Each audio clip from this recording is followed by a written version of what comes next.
ওই দিন শুধু আরসিবি জেতেনি, কিছু মা, কিছু বোন চিরতরে হারিয়েছে তাদের প্রিয়জনকে। 11টি প্রাণ শুধু একটা উদযাপনের বলি হলো। 4 জুন 2025 আরসিবি তাদের প্রথম আইপিএল শিরোপা জিতে নেয়। হাজার হাজার ফ্যান ভিড় জমায় বেঙ্গালুরু চেন্নাই স্টেডিয়ামে। সবার চোখে আনন্দ, সবার মুখে চিৎকার, এ সালা কাপ নামে দিয়ে। কিন্তু কেউ জানতো না এই উল্লাস মৃত্যুর মুখে নিয়ে যাবে কতগুলি প্রাণকে, কতগুলি নিষ্পাপ হৃদয়কে। একজন মানুষ পড়ে যাচ্ছে আর কেউ উঠাতে পারছে না, একজন শিশু হারিয়ে যাচ্ছে, মায়েরা চিৎকার করছে।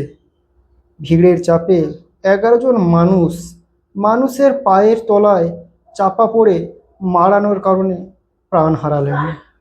আহতের সংখ্যা কেউ বলছে 37, কেউ বলছে 50, কেউ বলছে 74-এরও বেশি পেরিয়েছে। প্রশ্ন জাগে, আয়োজকদের প্রস্তুতি কোথায় ছিল?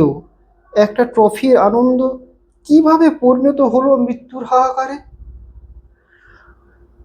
আমরা ক্রিকেট ভালোবাসি, আরসিবিকে ভালোবাসি, কিন্তু মানুষের প্রাণ কি এতটাই সস্তা? উৎসব হোক, কিন্তু হোক নিরাপদ। আরসিবি জিতেছে, ইতিহাস সৃষ্টি করেছে, কিন্তু সেই জয়ের ছায়ায় হারিয়ে গেল 11টি নিষ্পাপ প্রাণ। আমরা কখনো ভুলব না। বিস্তারিত ভিডিও পেতে কমেন্ট করুন। ধন্যবাদ।